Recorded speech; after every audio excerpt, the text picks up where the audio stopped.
बड़ी खबर आ रही है लखनऊ से, जहां पर अवैध धर्मांतरण के मामले में मौलाना उमर गौतम, मौलाना कलीम सिद्दीकी समेत 12 को उम्र कैद की सजा सुनाई गई है।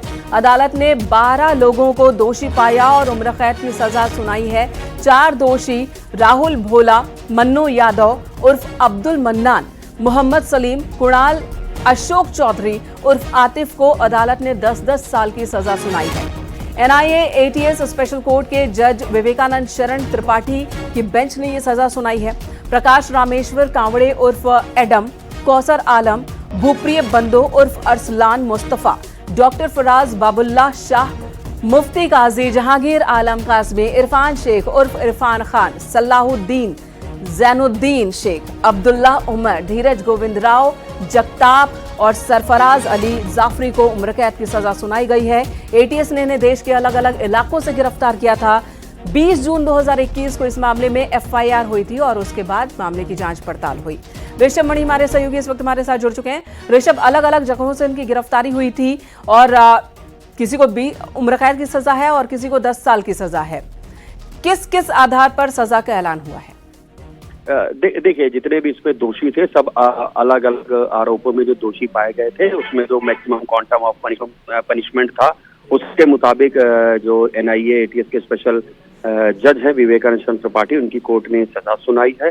जो इसमें मुख्य आरोपी थे मौलाना उमर गौतम, मौलाना कलीम सिद्दीकी, प्रकाश रामेश्वर कांवड़े उर्फ एडम, कौसर आलम, भूपरी बंदो उर्फ अरसलान मुस्तफा, डॉक्टर फराज बाबुल्लाह शाह, मुफ्ती काजी जहांगीर आलम कासमी, इरफान शेख उर्फ इरफान खान, सलाहुद्दीन जैनुद्दीन शेख, अब्दुल्ला उमर, धीरज गोविंद राव जगताप और सरफराज अली जाफरी को उम्र कैद की सजा सुनाई गई है। तो वहीं 4 दोषी है जो है राहुल भोला, मन्नू यादव उर्फ अब्दुल मन्नान, मोहम्मद सलीम, कुणाल अशोक चौधरी उर्फ आतिफ को कोर्ट ने 10-10 साल कैद की सजा सुनाई है।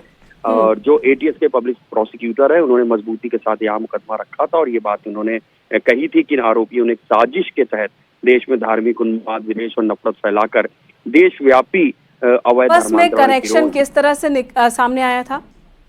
देखिए, जो एक संस्था है आईडीसी इस्लामिक दावा सेंटर, मोहम्मद उमर गौतम और कलीमुद्दीन इसको चला रहे थे। इस संस्था के पास विदेशों से फंड आ रहा था और उस फंड को ये अवैध धर्मांतरण में लगा रहे थे।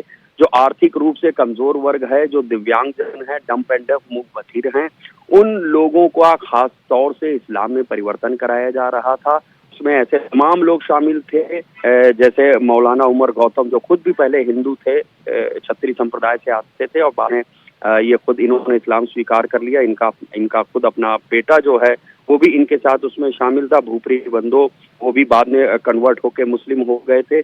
तो ऐसे इनके गिरोह में तमाम लोग थे जो पहले खुद अलग अलग धर्म से थे, बाद में इन्होंने इस्लाम खुद कबूला है और ये जगह जगह दावा, जिसको इन लोग दावा कहते हैं, वो ऑर्गेनाइज करते थे और उस दावा में जो अलग अलग धर्मों के लोग हैं उनको ये इनवाइट करते थे, उनको कन्विंस करते थे, ये बताते थे कि इस्लाम सभी धर्मों से बेहतर है और वो ये भी बताते थे खास तौर से जो आर्थिक रूप से कमजोर हैं, महिलाएं हैं, दिव्यांग हैं, उनको बहला फुसलाकर दबाव डालकर इस्लाम में धर्म परिवर्तन करा रहे थे।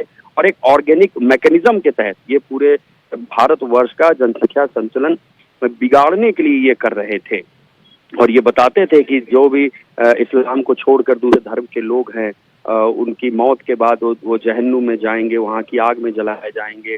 इस तरह से ये डराते थे और ये बताते थे कि पूरे देश में किस तरह से शरिया कानून हम लागू करेंगे और उस शरिया कानून के तहत इस पूरे देश को चलाएंगे। एटीएस ने अपने इन्वेस्टिगेशन में पाया है कि विदेशों की कई संस्थाओं से इनके पास पैसा आ रहा था, हवाला के जरिए भी फंडिंग की जा रही थी और धर्मांतरण कराने पर इनको पैसा मिल रहा था। हालांकि इनमें से कुछ आरोपी ऐसे हैं जिनकी जांच की। ऋषभ मणि, आवाज आ रही है आपको? जी जी ऋषभ मणि, ये एक बहुत बड़ा मैसेज देने की भी आप कह सकते हैं कवायद है। एक बहुत बड़ा यहाँ से एक ये मैसेज जाता है कि देखिए, धर्मांतरण के रूप में जिस तरह से यहाँ अब तक की सबसे ज्यादा लोगों को 12 लोगों को उम्र कैद की सजा सुनाई गई है, ये आगे भविष्य में एक बहुत बड़ा मैसेज देती है। जी हाँ, बिल्कुल। देखिए, धर्मांतरण के लिए जो कानून बना है ये नया कानून है। जिसमें कुछ और भी धाराएं हैं, जैसे दो धर्मों के बीच में विद्वेष फैलाना, उनको भड़काना, आपराधिक साजिश, ऐसी तमाम अन्य धाराएं हैं जिनके तहत इन लोगों को दोषी पाया गया है। लेकिन ये अपने तरह का अनोखा मामला है। इसमें 12 आरोपियों को दोषी ठहराया है कोर्ट ने और उनको उम्र कैद की सजा सुनाई है। तो जाहिर सी बात है, जो एक नया कानून देश में बना हुआ है, उसके तहत ये उत्तर प्रदेश में सजा का शायद ये पहला मामला होगा। और ये कहीं ना कहीं अब सब लोग इससे सबक लेंगे कि अगर वो किसी भी तरह से बहला फुसला के लोगों को गुमराह करके या दबाव डालकर प्रलोभन देकर किसी का धर्म परिवर्तन कराते हैं, तो कोर्ट उनको इस तरह से सजा भी सुना सकती है। ये जून 2021 में मामला दर्ज हुआ था और ये बात भी सामने आई है कि बहुत ही कम समय में बहुत ही स्पीडी ट्रायल हुआ है इस मामले का। और एटीएस के जो अभियोजक हैं, जो प्रोसिक्यूटर, उन्होंने भी यहाँ पर कोर्ट में बहुत मजबूत पैरवी की है, जिसके बाद आज कोर्ट ने इनको सजा सुना दी है। जो इस बात से ये भी समझा जा सकता है कि बीते कुछ समय में, आप कह सकते हैं थोड़े ही समय में, चुनाव के बाद भी, लोकसभा चुनाव के बाद भी लगातार ऐसे मामले सामने आए हैं जिसमें धर्मांतरण के मुद्दे ऊपर उठे हैं। विपक्ष भी सरकार को घेरता हुआ इसी मुद्दे पर नजर आता है कि सरकार धर्मांतरण के मुद्दे पर कुछ नहीं करती है। लेकिन आज तो आप यहाँ पर विपक्ष को भी एक संकेत दे देते हैं, एक सुंदर संदेश दे देते हैं कि देखिए, आपने कम समय में इतनी बड़ी कार्रवाई को पूरा कर दिया और 12 लोगों को एक साथ जो यहाँ पर एफआईआर दर्ज के उनको उम्र कैद की सजा सुनाई है। तो ये विपक्ष के लिए भी एक बड़ा संकेत, बड़ा संदेश। देखिए, ये तो जो पॉलिटिकल लोग हैं, जो सियासतदान हैं, वो इसको सियासी चश्मे से देखेंगे। हाँ, लेकिन जो कोर्ट का फैसला है वो ये बात बिल्कुल साबित करता है कि जहां भी एक गिरोह बनाकर, या ये कह सकते हैं संगठित रूप से अवैध धर्मांतरण कराया जा रहा था, वो एटीएस ने कोर्ट में साबित कर दिया है और कोर्ट ने इसीलिए ये इन दोषियों को सजा भी सुनाई है। हालांकि बीच में इक्का दुक्का मामले भी आते रहते हैं जहां पर अवैध धर्मांतरण की शिकायत होती है, लेकिन ये मामला अलग है जहां पर संगठित रूप से देश के, लेकिन ऋषभ मणि, ये भी तय है कि इस पर भी अब समाजवादी पार्टी या विपक्ष कहिए, इंडिया गठबंधन, इस मुद्दे पर जिसमें 12 लोगों को उम्र कैद की सजा हुई है और बहुत ही कम समय में सजा का ऐलान हुआ है, इसके ऊपर राजनीति गरमाएगी, सरकार को घेरने की कोशिश करेगा विपक्ष। हाँ जी, बिल्कुल। देखिए, 20 जून 2021 को एटीएस के थाने में लखनऊ में ये एफआईआर दर्ज हुई थी और उस वक्त से ये बात मानी जा रही थी कि आखिरकार इसकी इन्वेस्टिगेशन कैसे करनी है, चूंकि ये थोड़ा सा अलग किस्म का केस था, नया कानून आया हुआ था और उस कानून के तहत इसकी इन्वेस्टिगेशन होनी थी। तो आगे धीरे धीरे एटीएस ने इसकी इन्वेस्टिगेशन बढ़ाई है। देश के अलग अलग हिस्सों से इसमें गिरफ्तारियां हुई हैं और अब बहुत ही कम समय में, जून 2021 में मामला दर्ज था और अब ये 3 साल के अंदर ही इसमें सजा करा ली है। तो जाहिर सी बात है, एटीएस के लिए भी एक बहुत बड़ा अचीवमेंट है। जो ऑपरेशन कन्विक्शन चलाया जा रहा है उत्तर प्रदेश के डीजीपी की ओर से, उनके लिए भी जाहिर सी बात है, खुशी की बात होगी कि कम समय में एक अलग किस्म का जो अपराध था उसमें कन्विक्शन कराया गया है और 12 लोगों को उम्र कैद की सजा, 4 लोगों को उसमें 10-10 साल की कैद की सजा सुनाई गई है। ऋषभ मणि, जो 12 लोगों को उम्र कैद की सजा सुनाई, एक बार इनका आप प्रोफाइल बता दीजिए। इनका केस जो था, देखिए बहुत ही थोड़े समय में ट्रायल में ही इनको सजा का ऐलान हो गया है, लेकिन किस तरह की गंभीर धाराएं लगी हुई थी, किस तरह से कोर्ट के अंदर ये मामला चल रहा था, क्योंकि इतने कम समय में इतनी बड़ी सजा का ऐलान हो जाना अपने आप में बहुत बड़ी बात है। देखिए, इसमें अलग अलग किस्म की धाराएं हैं। उसमें जो दो समुदायों के बीच में विद्वेष फैलाने की इसमें धाराएं लगी हुई हैं, आपराधिक साजिश की धाराएं लगी हुई हैं, धार्मिक उन्माद फैलाने की धाराएं लगी हुई हैं।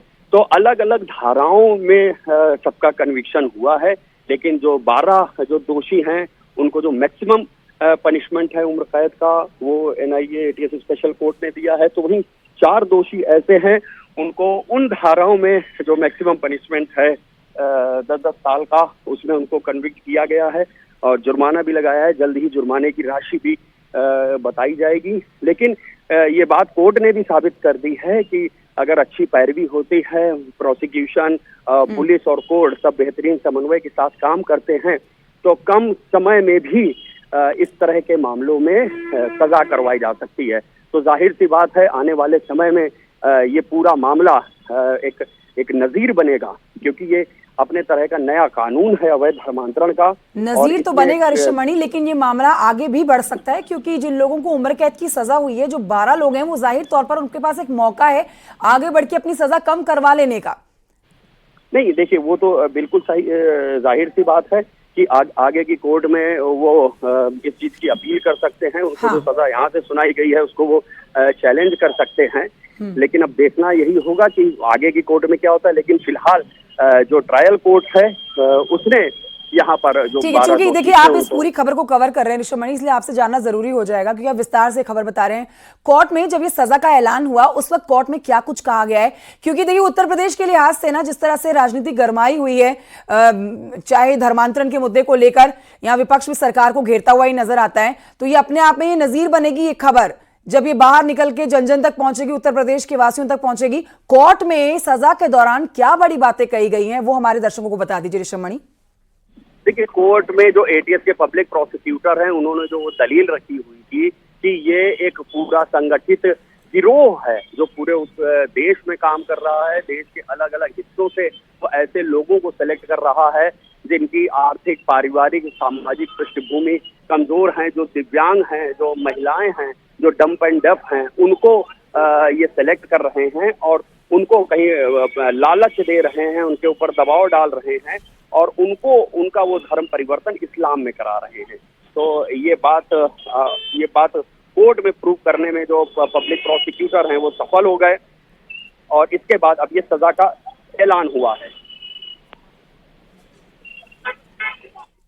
ठीक है ऋषभ मणि, बहुत शुक्रिया आपका जानकारी के लिए। बड़ी जानकारी हमारे सहयोगी दे रहे थे ऋषभ मणि त्रिपाठी। तो देखिए 12 लोगों को उम्र कैद की सजा सुनाई गई है कोर्ट में और ये बड़ी खबर है, नजीर बनकर निकलने वाली खबर है क्योंकि धर्मांतरण का मुद्दा हमेशा से ही सुर्खियों में रहा है। उत्तर प्रदेश में मुख्यमंत्री योगी आदित्यनाथ को भी आपने हमेशा से सख्ती से उन लोगों के साथ पेश आने के लिए आदेश दिए हैं, निर्देश दिए हैं जो धर्मांतरण जैसे पाप को, जघन्य पाप को करवाते हैं। इसी पर कोर्ट का नजीर बनता है फैसला, 12 लोगों को उम्र कैद की सजा सुनाई गई है।